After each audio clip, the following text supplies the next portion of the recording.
¿Cómo están ahora sí? Están muy serios hoy. Están muy serios. Y bueno, no es para tanto. El mensaje de hoy sí está bastante fuerte. Es algo muy fuerte este mensaje el día de hoy. Y pues vamos a orar para que el Señor nos dé gracia, sabiduría y que vamos a escuchar lo que el Señor tiene para nosotros el día de hoy. Dice Apocalipsis 3, 1 al 6. Escribe al ángel de la iglesia en Sardis, el que tiene los 7 espíritus de Dios y las 7 estrellas, dice esto: yo conozco tus obras, que tienen nombre de que vives y estás muerto. Sé vigilante y afirma las obras que están para morir, porque no he hallado tus obras perfectas delante de Dios. Acuérdate pues de las que has recibido y oído, y guárdalo, y arrepiéntete, pues si no velas, vendré sobre ti como ladrón, y no sabrás a qué hora vendré sobre ti. Pero tienes unas pocas personas, en Sardis, que no han manchado sus vestiduras, y andarán conmigo en vestiduras blancas, porque son dignas. El que venciere será vestido de vestiduras blancas, y no borraré su nombre del libro de la vida, y confesaré su nombre delante de mi Padre y delante de sus ángeles. El que tiene oído, oiga lo que el Espíritu dice a las iglesias. Vamos a orar. Bendito Dios y Padre Celestial, muchas gracias por tu misericordia, tu amor y tu verdad. Esta tarde mañana queremos que tú hables a nuestras vidas, traigas a nuestros corazones bendición, sabiduría, entendimiento, gracia sobre todo, Señor, para entender tu palabra. Quita todo lo que distraiga a nuestro alrededor y que tengamos oídos prestos a tu palabra, oídos con gracia para entender, y que tu Espíritu venga y nos dé revelación de todo a cada uno de nosotros y cómo está nuestra vida, Señor. En el nombre de tu amado Jesucristo. Muchas gracias, Señor. Amén, amén y amén. Como las demás cartas, esta también empieza escribiéndola el Señor, hablándole a Juan. Parece que esto es una revelación que tuvo Juan, y le dice: escríbele al ángel, en versículo 1, escribe al ángel de la iglesia en Sardis. ¿Quién es esta persona? Ángel es el pastor, el encargado, el que está al frente de la iglesia. Pero este mensaje, aunque se lo escribe el pastor, está dirigido ¿a quién? A la iglesia. A la iglesia que está en Sardis. Muy bien. Entonces, como hemos visto cada una de estas enseñanzas, de estas cartas que se han escrito a estas iglesias, pues vamos a entender un poquito el contexto social, político, cultural que tenía Sardis, ¿sí? Más de 600 años antes de que se escribiera esta carta, Sardis había sido la capital del reino de Lidia, siendo una de las mayores ciudades en el mundo antiguo. Además, la estratégica posición donde se encontraba, donde ocupaba, se había convertido en una activa ciudad comercial. Entonces también era una ciudad que tenía mucho comercio.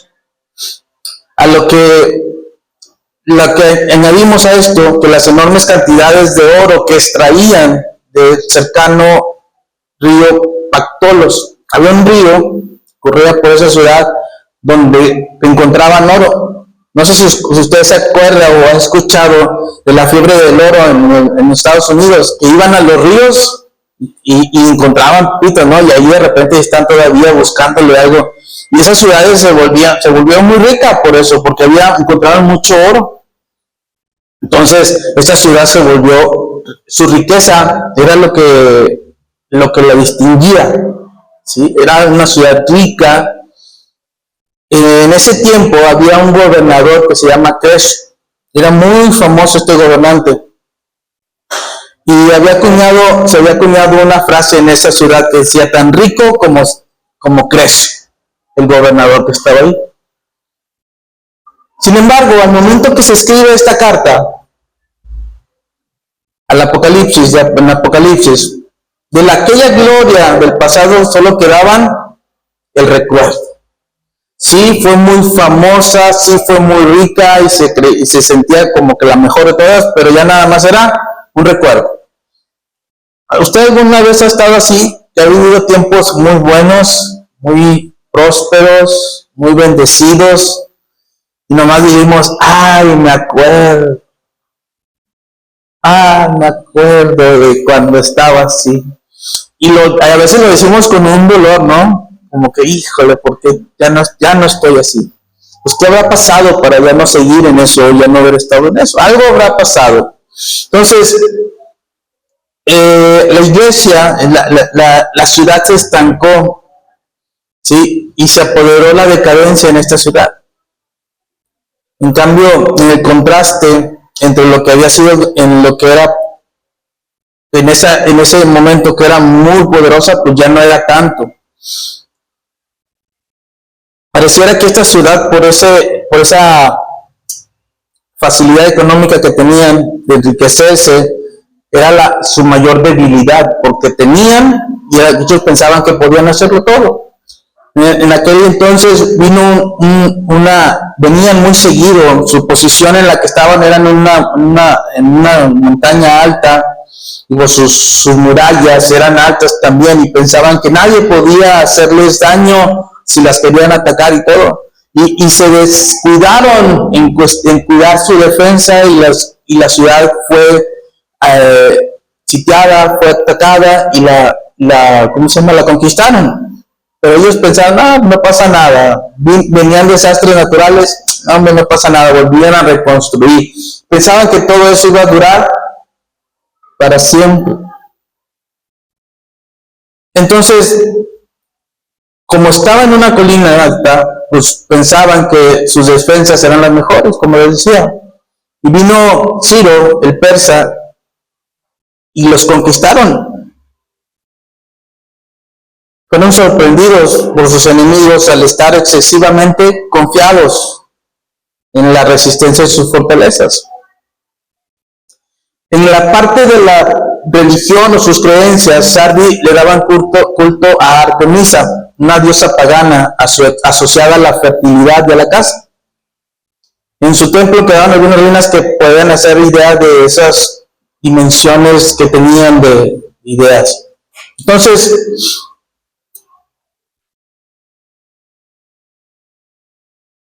había una iglesia ahí, entonces había una importante comunidad judía que, a diferencia de lo que sucedía en Esmirna y en Filadelfia, no parecía molestar a los creyentes lo que estaba sucediendo ahí. Ellos se ponían al margen y dejaban que todo lo que más sucedía ahí. En cambio, las otras iglesias que se hacían parte de. ¿Sí? Entonces, este era el contexto, vamos a decirlo, de esta ciudad de Sardis. Era una ciudad rica, era una ciudad que tenía dinero, que vivía confiada por su economía, vivía confiada por la ciudad en la que estaba, por lo que tenía, y eso era la debilidad de ellos, de esta ciudad de Sardis. Vamos a entrar a lo que es el mensaje, al pasaje.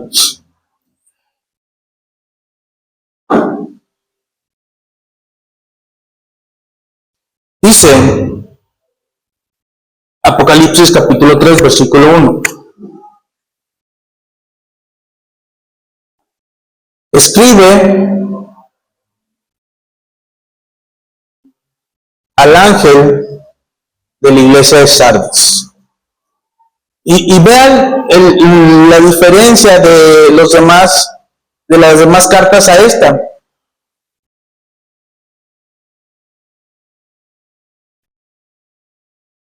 Vemos aquí que siempre que empezaba la carta, se presentaba al Señor Jesucristo con ciertas cualidades. ¿Se acuerda cuáles algunas de las otras cualidades que se había presentado alguna de las otras iglesias? Si se acuerda de alguna.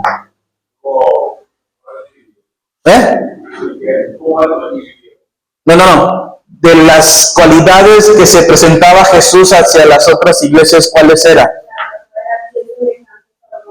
Que que tenía pies semejantes, que tenía ojos de fuego. ¿Se acuerda que? Y, ajá. Todas esas características, ¿se acuerdan que decíamos? Cuando se presenta a una iglesia, son cosas que tienen que ver con la iglesia. Por eso se presentaba de esta manera hacia la iglesia, con esas características, porque tenía que ver mucho con la condición en la que estaba la iglesia. En esta ocasión, dice, el que tiene, ¿qué cosa? Los 7 espíritus de Dios. Y aquí lo importante, aquí lo interesante es este número 7. 7. En el Apocalipsis habla mucho de este 7, los 7 candelabros, las 7 estrellas, los 7, ¿sí? 7. Pero aquí habla, dice, el que tiene, ¿qué dice? Los 7 espíritus de Dios. Si lo leemos así literalmente, podemos hacer una religión bien a gusto, ¿no? También. ¿A poco no? ¿Pero a qué se refiere esto? Ese es el número 7 en la Biblia, ¿qué representa? ¿Usted sabe? La perfección, ¿sí? La perfección, ¿sí?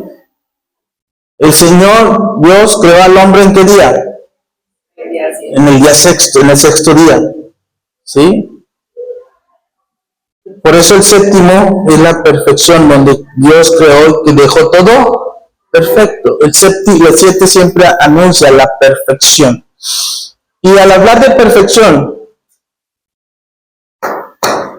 al hablar aquí de los 7 espíritus, está haciendo alusión al Espíritu Santo. ¿Sí? El Espíritu Santo. Los 7 espíritus de Dios habla del Espíritu Santo. Eso es lo que hace referencia aquí.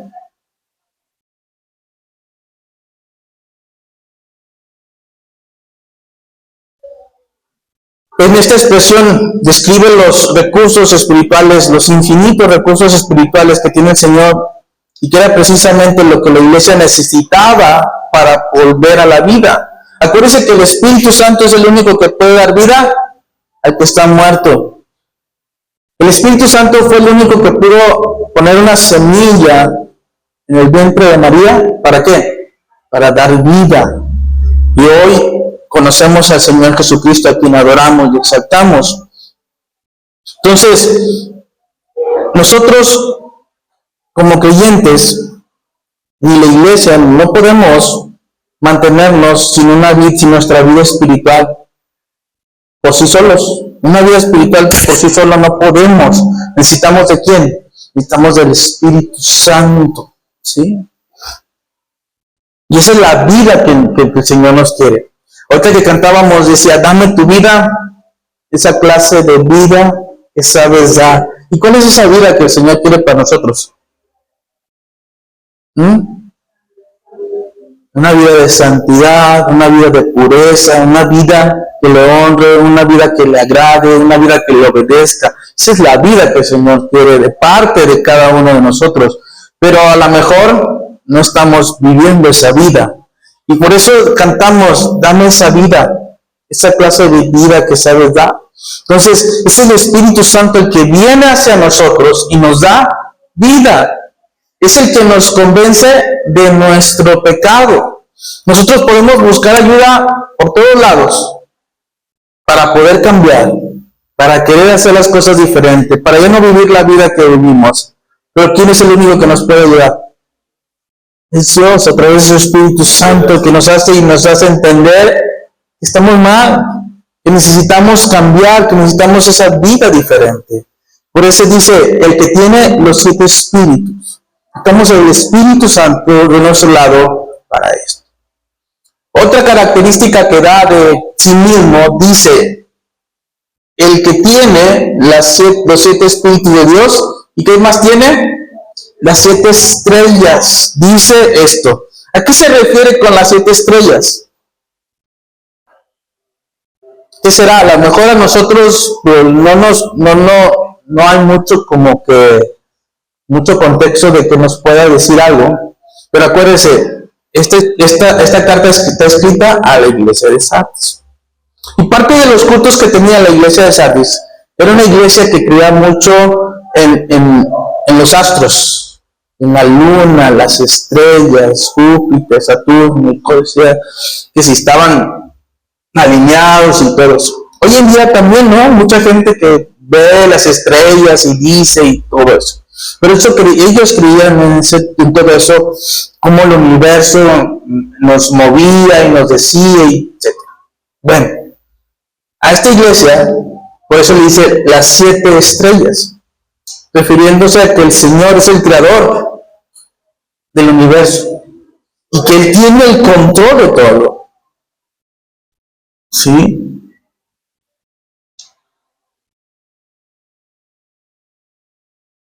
Y Él tiene el control de todo de nuestras vidas. Él sabe cómo nos manejamos y cómo vivimos. No necesitamos de nada si solamente le buscamos a Él. Él nos va a decir cómo va a ser nuestra vida. Amén. Dice, versículo 1. Dice esto. ¿Qué es lo que dice? Yo conozco tus obras. Se fija que a todas las iglesias le ha dicho esto: yo conozco tus obras, yo conozco cómo estás, yo conozco tu vida, yo conozco todo lo que haces. Así que cuando le pregunta al Señor, ¿qué no me ves? ¿Qué no sabes? ¿Qué no entiendes? No, el Señor nos conoce y el Señor sabe cómo está nuestra vida. Sí podemos llegarle a decir al Señor, porque pues a veces en nuestra humanidad, en nuestro coraje, pues llegamos y le decimos, ¿qué, Señor? ¿A poco no? Pero el Señor nos conoce. Conoce tus obras, conoce tu vida, cómo eres, qué haces. Aún en lo oculto, Él sabe lo que tú estás haciendo. Ahí cuando te encierras en el baño y estás con el teléfono, lo que estás viendo. Cuando estás solo en la tele, lo que estás escuchando. El Señor te conoce. El Señor te ha visto. El Señor te ve. Y Él te conoce. Y debes entender una cosa. Siempre el Señor está ahí, cuidando de nosotros, pero sobre todo viendo lo que estamos haciendo y cómo estamos haciendo las cosas. Él conoce tus obras. Y mire, a diferencia de otras iglesias, a la iglesia de Sardis llegó directo a darle con todo. A esta iglesia no le dio elogios, no le dijo nada bueno como a la otra y a otras iglesias. He conocido tu fe, tu paciencia, tu amor. No, esta iglesia estaba mal. Y llega directo y le dice, yo conozco que tienes nombre, de que vives y estás muerto.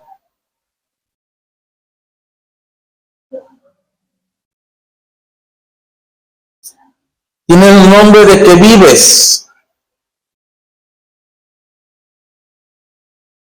La iglesia, como la ciudad, le pasó lo mismo que la ciudad, vivían de los recuerdos. Y mucha gente vive de los recuerdos, ¿a poco no?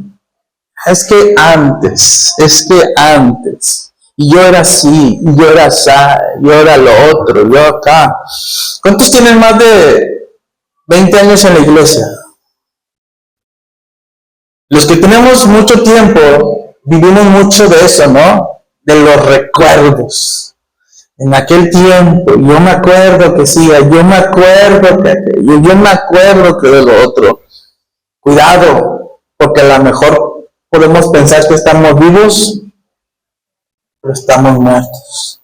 Porque vivimos nada más de los recuerdos, de lo que éramos, de lo que hacíamos. Cuando a mí me dicen, es que yo antes era esto, y luego, ¿qué le falta para volver a hacer? ¿Qué le falta para volver a vivir lo que antes vivía? A lo mejor nosotros, pues como chavos, como jóvenes, tuvimos mucho tiempo, trabajamos mucho tiempo con jóvenes, con adolescentes y hacíamos muchas cosas. Y ahorita ya a esta edad ya no se puede tanto.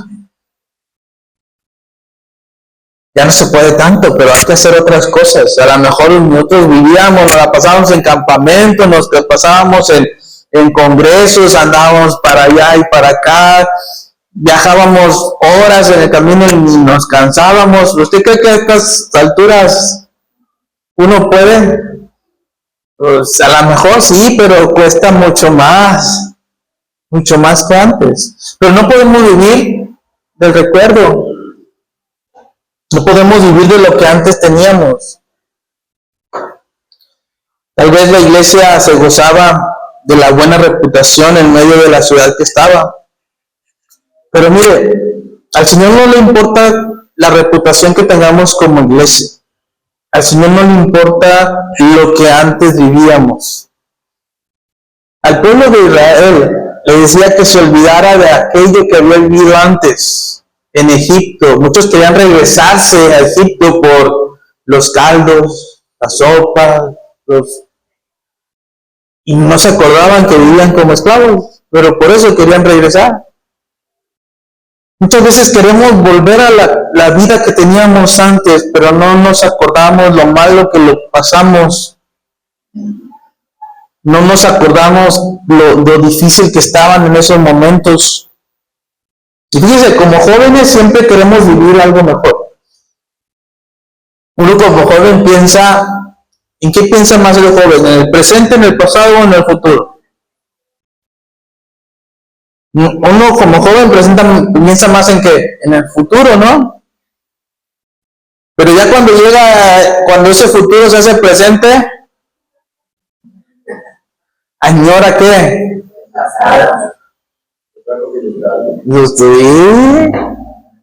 Y así vive mucha gente hoy en día. Muchos viven en el recuerdo del primer amor, en vez de volver a avivar el don que hay en nuestras vidas.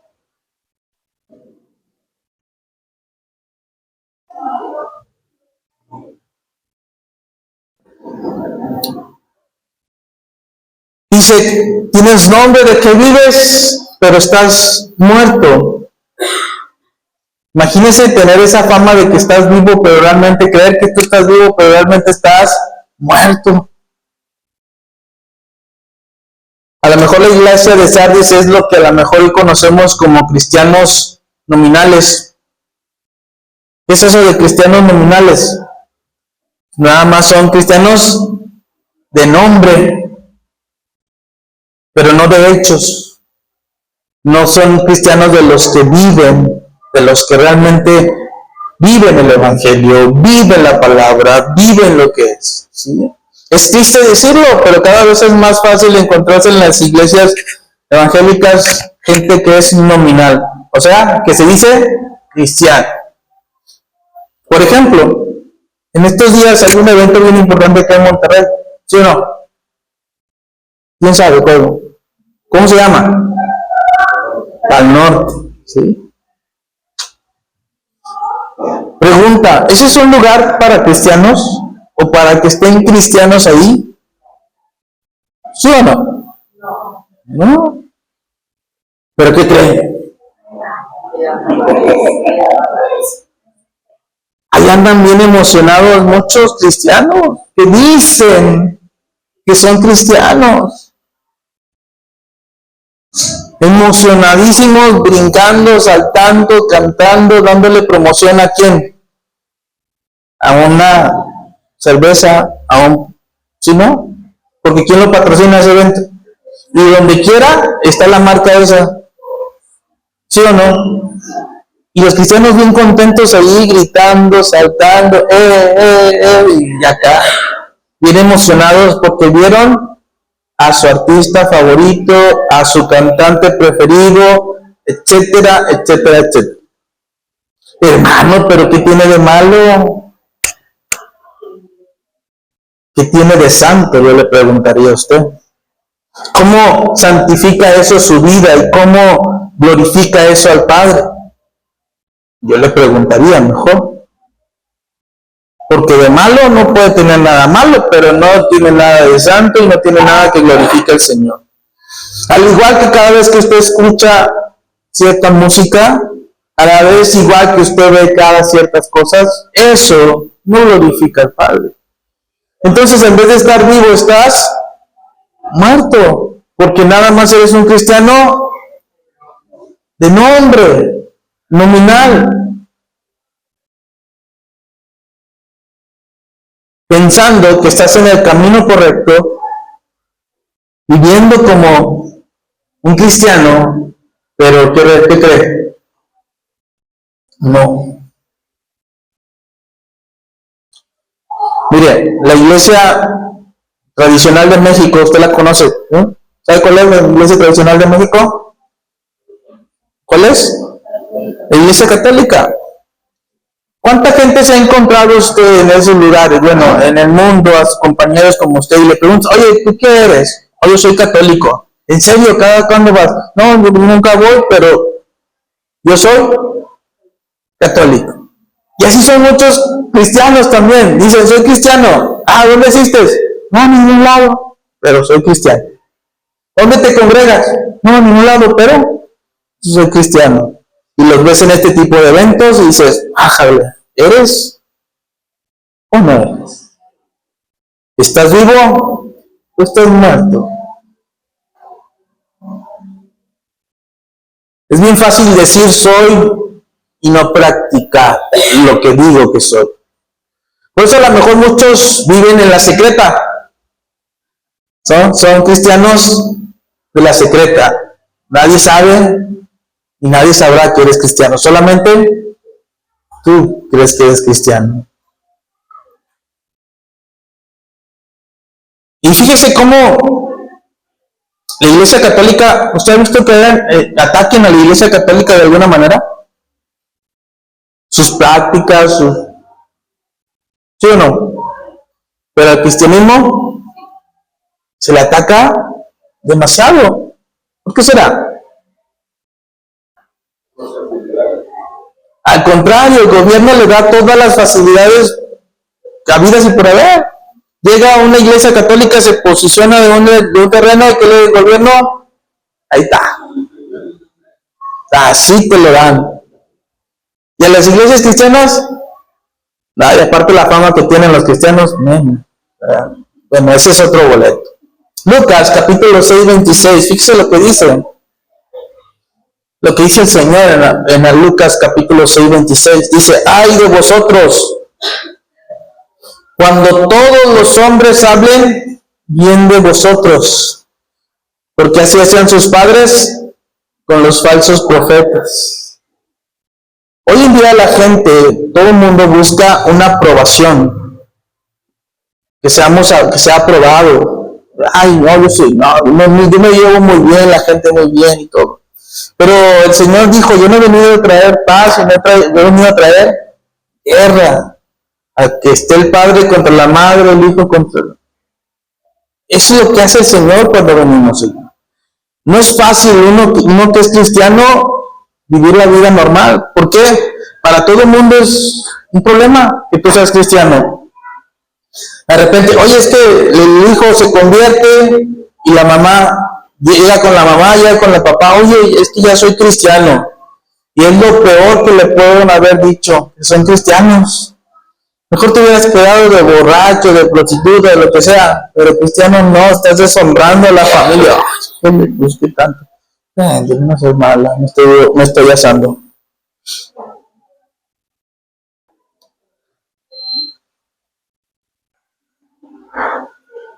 Tal vez la iglesia de Sardis, por eso no había perdido, ¿eso no había tenido persecución, porque pues ellos estaban a gusto en sus laureles, escondidos, haciendo sus cosas.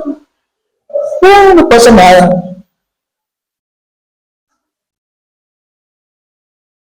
Por eso no sufrió persecución como Esmirna o Pérgamo.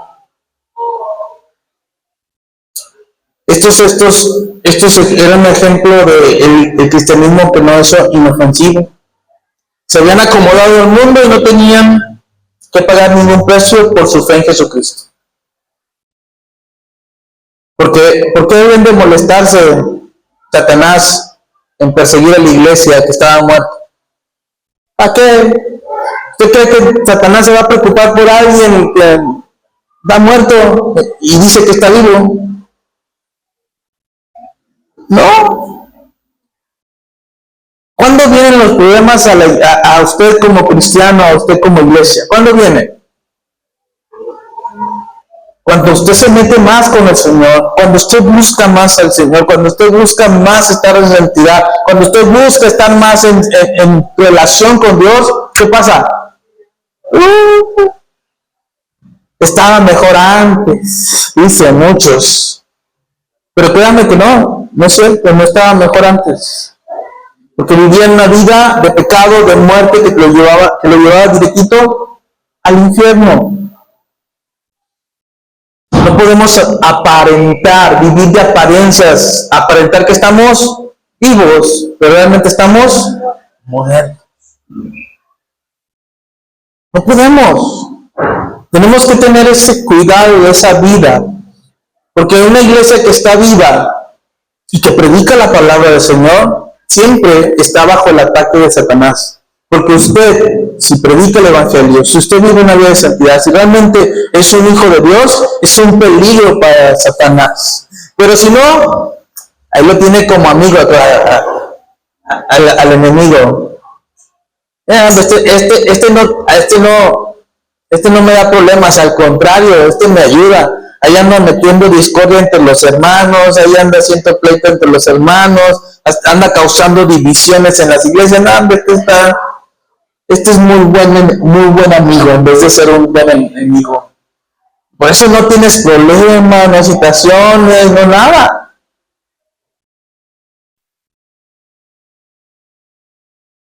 Ahora, ¿cómo será algunos síntomas? Vamos a ver algunos síntomas de una iglesia o de un creyente que está muerto. Por ejemplo, estar satisfechos y descansar en los logros del pasado. Yo ya hice, yo ya fui, yo ya tuve. ¿Y estás a gusto con eso? ¿De qué sirve vivir del pasado? Pues estamos donde ahorita, ¿no? Una iglesia que está muerta o un creyente que anda muerto se preocupa más en las formas que la realidad espiritual en la que vive. Fíjense que mucha gente ha venido aquí a la iglesia y nos han dicho, no, es que aquí no hacen esto, no hacen aquello, no hacen lo otro. Cosas externas, cosas que se ven. ¿Sí? Y por eso mucha gente no se queda. Porque sienten que la palabra es muy pesada, mucha palabra también dicen, me han dicho, no, es que hay mucha palabra, hay que hacer más otras cosas. O sea, se preocupan más por la forma que la parte espiritual. Y miren, mi hermano, yo he escuchado en iglesias mensajes, de repente me recomiendan, no, y tal iglesia, lo escucho y nomás leen el versículo de la Biblia y de ahí empiezan a decir un montón de cosas, a lo mejor una que otra cosa buena, alguna cosa interesante, pero ya la Biblia ya no la vuelven a tomar para nada. Pero si ellos le dicen, el Señor está con usted, el Señor le va a ayudar, el Señor lo va a proteger. Y usted se puede ir con eso bien emocionado. ¿A poco no? Porque nos gusta saber que Dios está de nuestro lado, nos gusta saber que Dios está ahí. Pero cuando vengan las dificultades, cuando vengan los tiempos difíciles, ¿de qué se va a sostener usted? ¿Qué le va a ayudar para estar firme? ¿Esa emoción que vivió en un momento? ¿O saber que la palabra dice que Él está conmigo? ¿O saber que en tal versículo puedo clamar al Señor y Él me responderá? Y yo puse la palabra y la palabra me está ayudando ¿a qué? A sostenerme, a mantenerme firme. Y yo le aseguro, mi hermano, que en esos momentos difíciles, entre más palabras tenga usted en su vida, más firme va a estar. Aunque sea muy difícil. Mire, y a mí me lo han dicho hermanos de aquí de ustedes.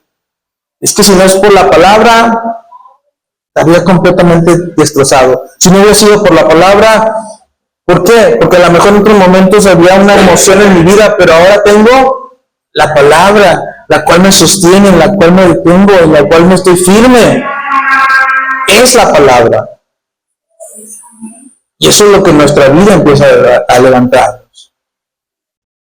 A lo mejor otro síntoma puede ser que están más centrados en solucionar problemas sociales que en atender las necesidades espirituales de las personas por medio de la predicación del Evangelio de Jesucristo.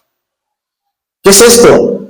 Se preocupan más de que un evento, una fiesta, un aquello, un lo otro. Mire, yo le he dicho a mi esposa, cuando ha hecho las reuniones de damas, dice, es que no han dicho qué van a llevar y qué van a poner. Digo, a ver, te vas a preocupar más por si comen o no comen que en el mensaje que vas a dar. Dice, no, sí, eso ya está bien, ¿no? Si lo otro no sale o no hay, no es importante. Lo importante es la palabra. Pero mucha gente, ¿qué es lo que pasa? Se enfoca más en la parte social que en la parte espiritual. Nos preocupan más qué van a pensar de nosotros o qué van a pensar de mí, en lugar de ir yo y decirle, hermano, la palabra del Señor dice esto. Usted necesita esto de parte del Señor. ¿Sí o no? Y en muchos lugares es así. Esperamos que nosotros no caigamos en eso. Y si lo estamos haciendo, hermano, es momento de corregir. Es momento de corregirnos. ¿Tienen más interés por las cosas materiales que por las espirituales? Están más atentos a que los hombres piensan de nosotros que lo que Dios dice de nosotros. Es que ¿quién van a pensar de mí? Espérate. ¿Qué Dios dice de ti? ¿Qué va a pensar Dios de ti? ¿Qué te va a saber Dios de ti? Eso es lo más importante. Pierden la convicción de que cada palabra de la Biblia es palabra de Dios y buscan otras cosas. Miren, en muchos lugares toman libros y de ahí enseñan a la congregación de libros. Cuando la palabra, tú vas a la palabra y no te la acabas. ¿Cuántas veces han leído ustedes el Salmo 23? Y cada vez que lo lee, ¿es lo mismo? ¿Siente lo mismo? ¿Aprende lo mismo? Yo le aseguro que cada vez que va a ese Salmo, por cuantas veces usted lo haya leído, siempre viene una palabra nueva, una palabra fresca, algo diferente para usted. Hace más énfasis en la denominación que en la palabra de Dios. Y así en lugares, ¿sí? Parecen museos de animales disecados, esas iglesias. Fósiles, nada más ahí. Como el Señor dijo, puros sepulcros blanqueados y podridos por dentro, muertos. Hermano, créame que cuando yo estaba estudiando esto, Señor, no somos así, no estamos llegando a ese punto. Si estamos ahí, perdónanos y nos arrepentimos de eso, porque no queremos llegar a ser una iglesia, pretender ser una iglesia que está viva, pero realmente estamos muertos.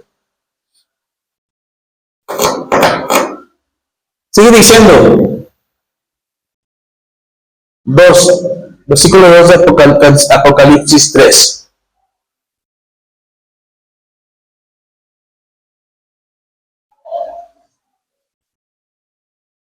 Viene la advertencia, viene el llamamiento al arrepentimiento. Dice, sé vigilante. ¿Qué es ser vigilante? Estar atentos, ¿qué más? Que estemos despiertos, que estemos alertas. ¿Cuál es el trabajo de un vigilante? Estar al pendiente, cuidar. No es ir a dormirse, ¿eh? Si muchos piensan eso, que el trabajo de los vigilantes es ir a dormir. O muchos veces, no, ese es el trabajo, no. El trabajo de un verdadero vigilante es difícil, porque es estar atento toda la noche, fíjense, toda la noche, estar alerta, ¿qué está sucediendo? ¿Qué está pasando? ¿Qué hay? Eso es ser vigilante. Mire, cuando somos jóvenes ni somos vigilantes. No estamos alerta a lo que está pasando dentro de nuestras vidas. Cuando somos jóvenes, tomamos lo que viene, lo que está de moda, y no sabemos si eso nos va a ayudar o no nos va a ayudar en nuestra vida espiritual. ¿Sí o no? Lo tomamos, lo adoptamos y vivimos y somos parte del sistema, somos parte del movimiento que se está haciendo, pero no estamos alertas ni somos vigilantes si eso me va a ayudar a mi vida o no. El Señor, sé vigilante, y afirma las cosas que están por morir. Fíjense, ya hay cosas que están como por morir. Eso es una alerta para nosotros, porque todavía es como ese llama que está humeando, ¿no? Que está a punto de apagarse. ¿Qué necesita? Te tienes que atizar y echarle más leña. ¿Para qué? Para que vuelva a encender. Estas cosas que esta iglesia tenía estaban por morir. Hay cosas que están por morir. Hay gente que de nosotros que todavía estamos así a punto de morir, pero hay cosas que la podemos hacer que vuelvan a vivir. Podemos avivar el fuego y que esto vuelva a prenderse. Dice, sé vigilante y afirma las cosas que están por morir, porque no, fíjense, y esto está bien fuerte, porque no he hallado tus obras perfectas delante de Dios. Todo lo que hacemos, debemos tener cuidado de todo lo que hacemos, porque no todo lo que hacemos es algo que le agrade y que le honra a Dios. Pero aquí le dice, no todas tus obras, porque no he hallado tus obras perfectas delante de Dios. ¿Cómo está tu vida, mi hermano? ¿Cómo está? Dice, acuérdate, pues, de lo que has recibido y oído. Si yo le preguntaré ahorita a mi hermano, ¿usted qué ha recibido de Dios? No me diga, piénselo.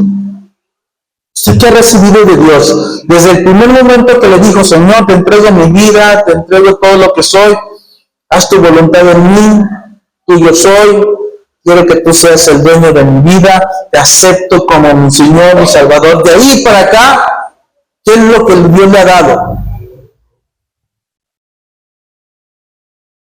Dice, cuando somos jóvenes, ni siquiera ponemos atención de las cosas que Dios nos da.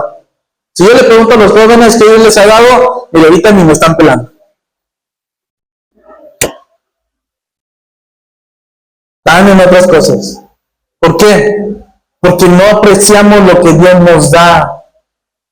Y es desde jóvenes que Dios usa, a los jóvenes, desde muy jóvenes los usa para que les sirvan. Ahí tienen a José, ahí tienen a David, ahí tienen a reyes, desde jóvenes sirviendo al Señor, porque estaban atentos a lo que Dios les daba. ¿Qué es lo que Dios le ha dado a usted, mi hermano? Acuérdate de eso, acuérdate de lo que has recibido, pero no solamente lo que has recibido, sino también lo que has oído. Y mire, hoy en día, las generaciones nuevas no saben oír. No saben oír. No saben poner atención y escuchar. ¿O sí, maestro? Les repite las cosas 1, 2, 3 veces, de una, de otra.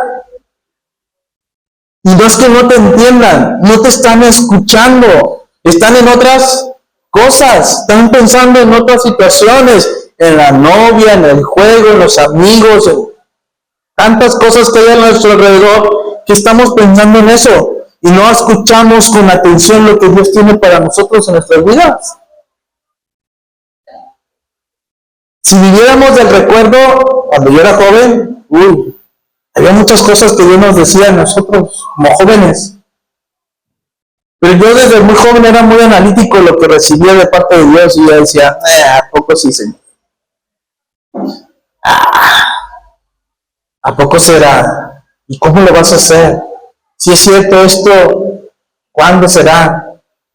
Y yo me aferraba a que cuando el Señor decía. Pero hoy los jóvenes andan en Babilonia.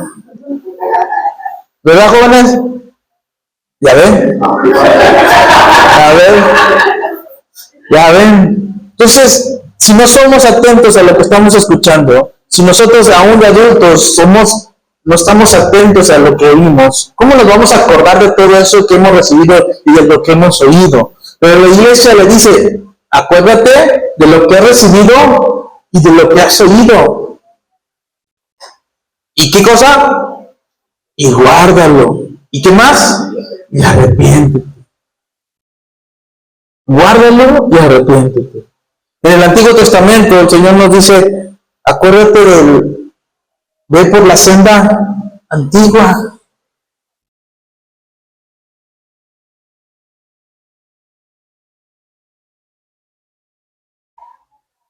Debemos ser vigilantes. 1 de Pedro 5:8 dice, sed sobrios y velad, porque vuestro adversario, el diablo, como león rugiente, anda alrededor buscando a quien devorar. Seamos sobrios y prudentes. Seamos sobrios, brillemos. Una persona sobria, ¿cómo es? Todo lo contrario a una que está totalmente ebrio. Cuando una persona está ebria, ¿cómo están sus sentidos? No coordinas ni lo que dice, ni lo que hace, ni lo... Ay, no. ¿Cómo se despierta la gente al siguiente día?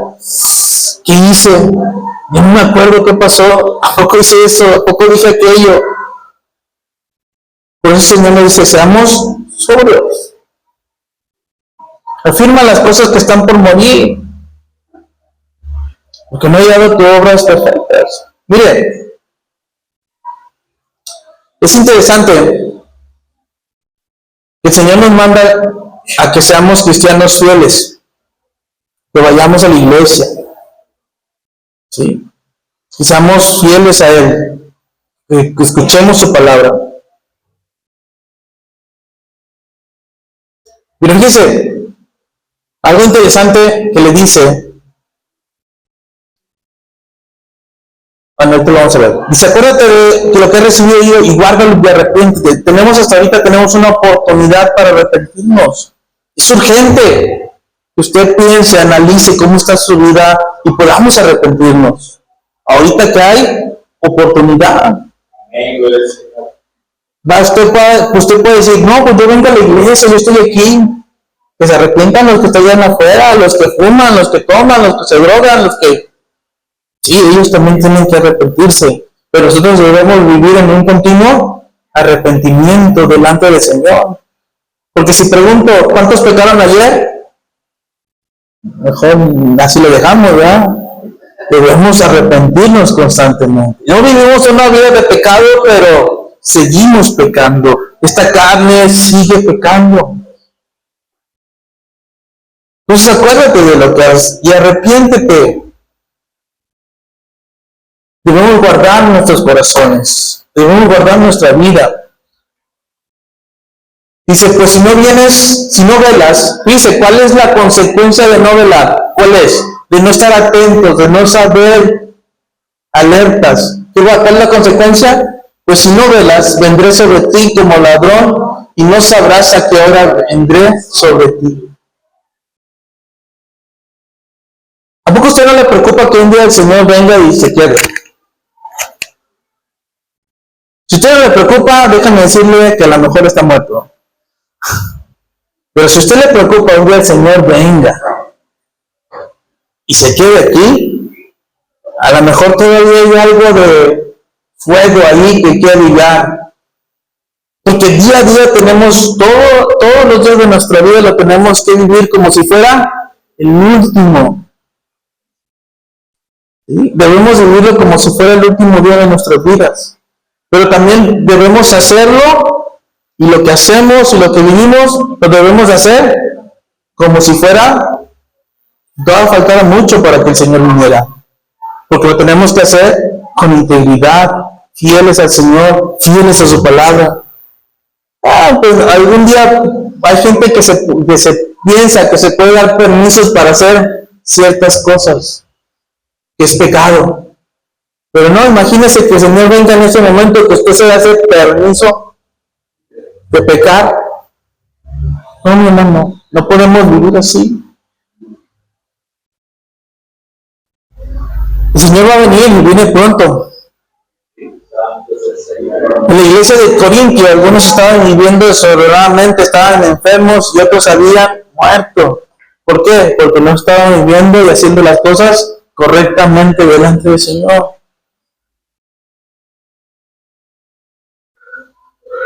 ¿Esta iglesia usted cree que estaba esperando la venida del Señor? Para nada. ¿Y usted? Ahí lo dejo. No estaban mirando hacia ese futuro glorioso con el Señor Jesucristo. ¿Sí? Versículo 4.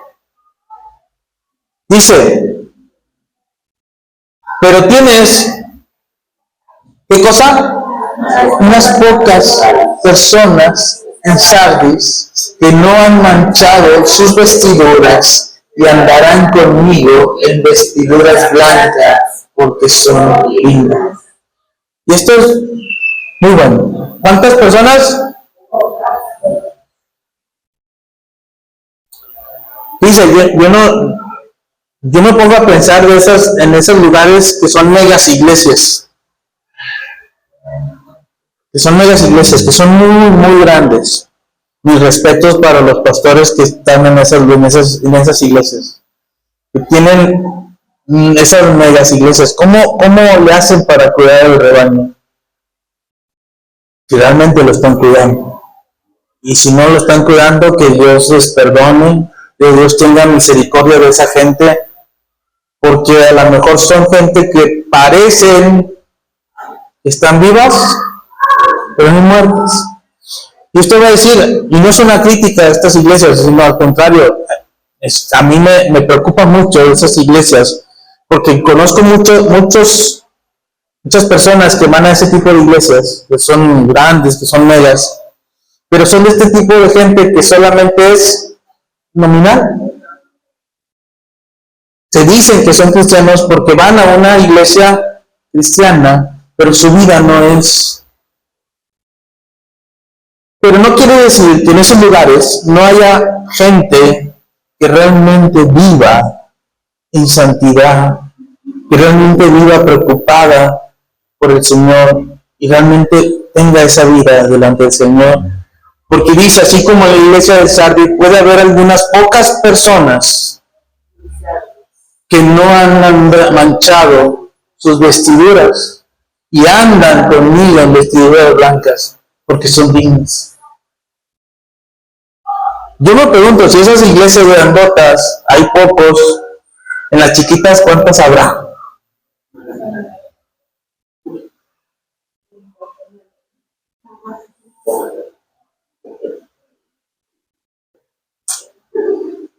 Por ejemplo, en el diluvio, ¿cuántas personas se salvaron?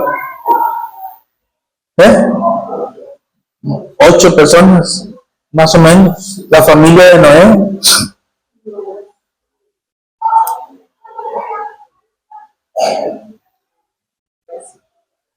De los 12 espías que mandó Moisés a reconocer la tierra, ¿cuántos se salvaron? Nada más 2.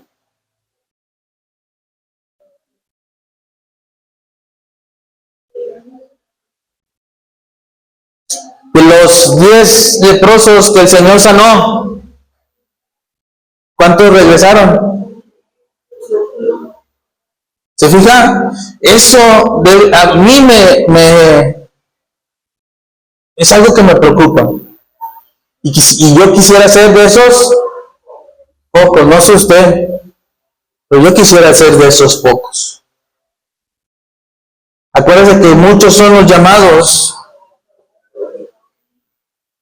Muchos en aquel día me dirán, Señor, Señor. ¿Se fija? ¿De cuáles quiere ser? ¿De los muchos o de los pocos? Y fíjese, y debemos vivir una vida en la que quisiéramos alcanzar ¿a quién? A muchos. Pero de esos muchos que tal vez alcancemos, solamente pocos son los que van a alcanzar la salvación. ¿Por qué? ¿Porque el Señor así lo decidió? No, porque así usted lo está viviendo. Eso no es del Señor, y eso no es. Dice, y andarán conmigo en vestiduras blancas. Lucas, capítulo 24, versículo 13.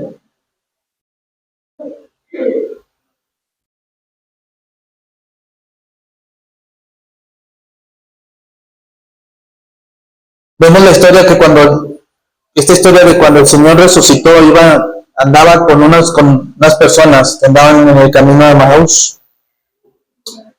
que cuando el Señor se les acercó, no lo reconocieron.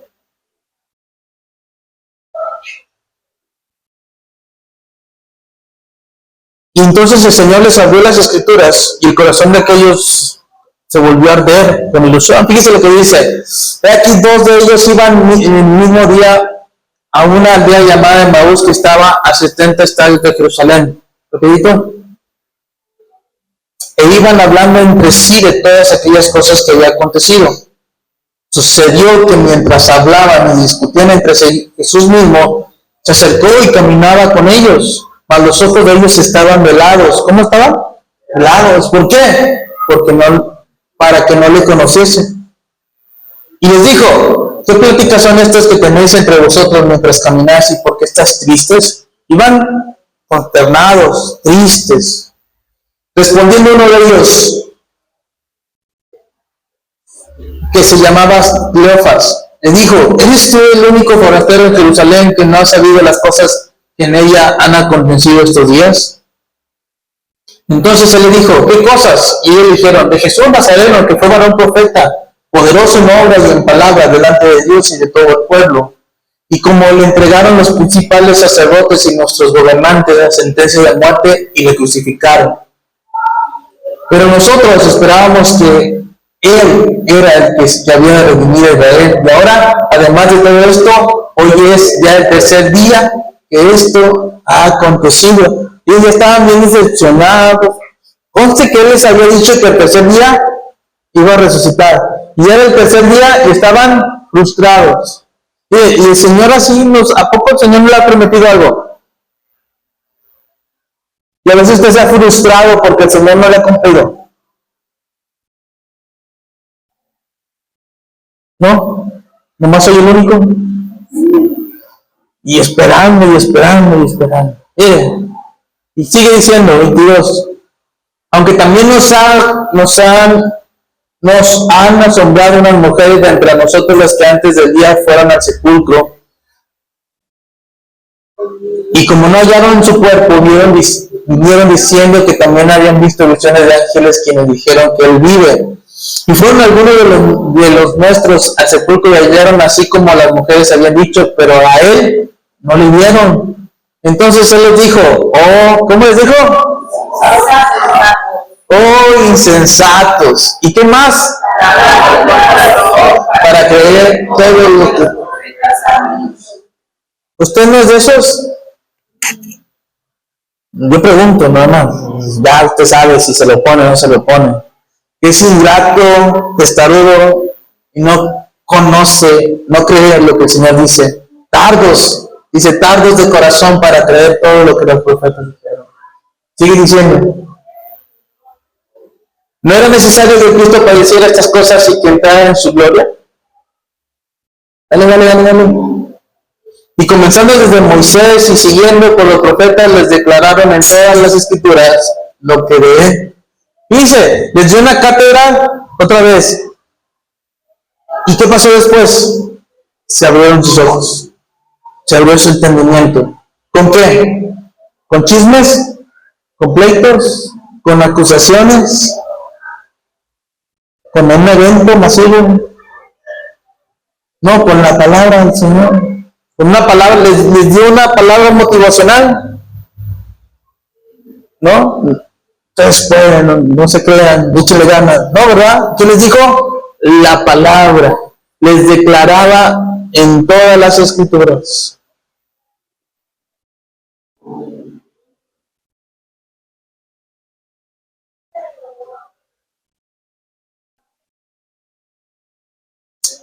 es importante que aprendamos a vivir una vida de santidad. Por eso dice, cuando dice aquí en Apocalipsis que estas vestiduras blancas, porque son dignas, son blancas porque sugieren la pureza y la santidad que produce la justificación de los pecados por medio de la obra en la cruz de Cristo. Y es nada más por medio de la cruz de Cristo que nuestra vida de pecados, Él la puede perdonar. De ninguna manera podemos alcanzar dignidad. No nos engañemos, ningún hombre puede vivir de una manera totalmente santa. Recordemos lo que dice la palabra en Isaías capítulo 1, versículo 18. Le dice a Isaías, venid luego, dice el Señor, y estemos a cuentas. Si vuestros pecados fueren como la grana, como la nieve serán emblanquecidos. Y si fueren rojos como el carmesí, vendrán a ser tal blanca lana. No importa el pecado que tú tienes, hermana, joven, jovencita, señorita. A lo mejor tú puedes pensar, no, es que el Señor ya no me puede perdonar. No, es que ya, ¿cómo va a hacer el Señor cambiar mi vida? Pero si tú te arrepientes, dice, ven. Y estemos a cuentas, o sea, arrepiéntete. Pero a veces ni siquiera eso queremos hacer, ponernos a cuentas delante del Señor, reconocer nuestra maldad, reconocer nuestro pecado. Necesitamos pureza en nuestras vidas para poder estar delante de Dios. Acuérdense que sin santidad, bien claro, ¿verdad? La pregunta es, ¿usted vive una vida de santidad? Viviendo, escuchando este tipo de eventos, estando en esos tipos de eventos, ¿vivimos en santidad? Escuchando cierto tipo de música, cierto cantante, por más romántico que sea, ¿vivimos en santidad? No, pues es que luego dicen, es que son románticas, son música de amor. La pregunta es santidad. Porque aunque sean muy románticas, esas canciones traen un trasfondo sexual muy fuerte, por muy románticas que estén. Si usted quiere saber de pureza, de amor, de romanticismo, váyase a Cantares. Ahí sí hay, y está bien sabrosa ahí, ¿no? ¿Se acuerda aquel hijo, aquella parábola donde se hizo una fiesta y estaba un hombre ahí? Dijo, ¿por qué no traes vestiduras blancas? ¿Y qué le hicieron? Lo sacaron. ¿Por qué? Pero si había invitado a todos, ¿por qué lo sacaron a él? Porque no estaba vestido acorde a la ocasión. Aunque era una invitación y era gratis, debes cumplir con lo que el Señor pide. Efesios 4:22, fíjense lo que dice. En cuanto a la pasada manera de vivir, ¿qué dice? Despojaos del viejo hombre que está viciado conforme. Fíjense, despójate de los vicios que tenemos. Cuando venimos al Señor, hay muchas cosas que antes hacíamos, que antes vivíamos, y a muchos les cuesta mucho trabajo dejar todo eso. Por eso dice, despójate de toda esa vieja manera de vivir, de ese viejo hombre que está viciado conforme a los deseos engañosos. Versículo 23. Y renovaos, ¿en qué cosa? En el espíritu de vuestra mente. O sea, tu forma de pensar debe cambiar totalmente. Es que yo así siempre he vivido, y así siempre he pensado, y así siempre he sido. Mire, ¿qué te dice el Señor? Renueva en el espíritu de vuestra mente. Y eso echa fuera ese argumento, ¿no? Es que siempre he sido así, siempre he vivido así. Renuévate.